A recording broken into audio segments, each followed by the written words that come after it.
Okay, heading into the release date of this movie, like I knew it was going to be great since it's Marvel and they haven't had a good movie. They haven't made a bad movie yet in the whole Marvel Cinematic Universe.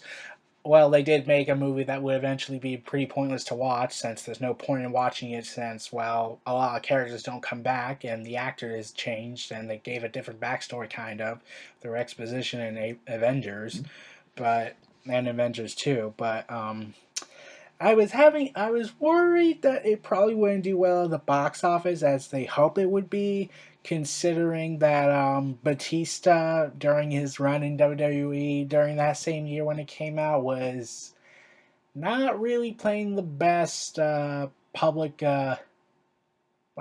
publicity guy. Like, he came off the Royal Rumble, told the audience to go F themselves when they kept chanting for Daniel Bryan and shoved the middle fingers up in the air. He threatened to break a guy in half. Even if he said he was joking, it's not really good publicity for the movie. He threatened. He almost got into an altercation with a local DJ at a house show.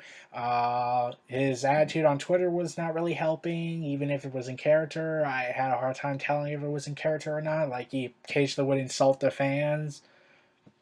And yeah, I was worried that maybe Batista's attitude may have caused some problems with the movie. Like, some people might not watch the movie out of protest against Batista for what he did during the WWE during the 4 month run he was in.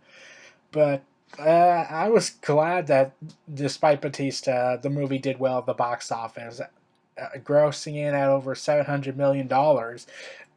I really love, and I was surprised how funny this movie was. Like, yeah, it's Marvel, and they've done a lot of humor, but I was surprised that um, that it was really good. The movie was really, really awesome, and I really loved how they gave each character their own moments and how sometimes they got dark moments, like Rocket Raccoon is drunk and he keeps saying how he didn't ask to be like this, how he didn't ask to be a quote freak, and then there's Drax, who's Drax the Destroyer, played by Batista, who's suffering from the loss of his family when they were killed by Ronin.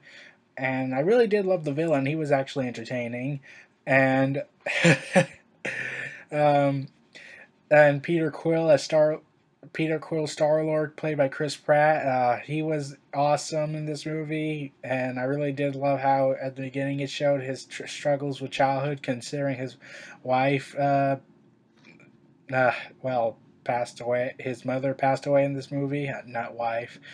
Um, but like they did, I heard from the production, Drax was having various scanning problems on on his body, which were replaced with simple tattoos from the comics, with each having a specific story, and it was changed from bright green in the comics to muddier grays to avoid being compared to the Hulk. So I was glad they did that, or else people would say, "Is he from the planet Hulk?"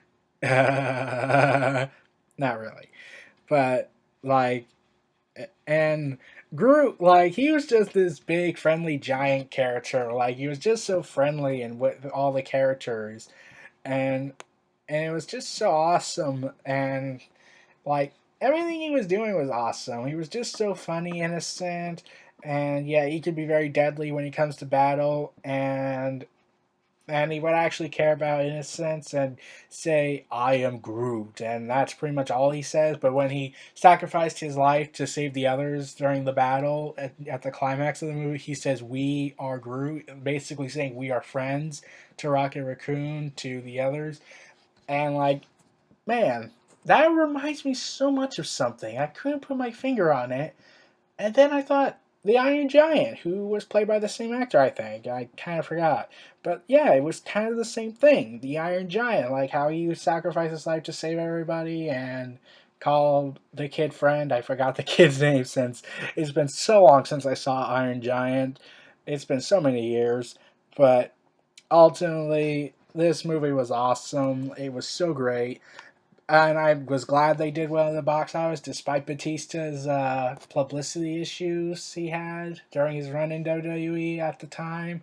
So I was glad they managed to do well in the box office. And then at the end of the movie, we saw Cosmo the space dog, and or something like that. I can't pronounce. I think I got the title of the name wrong.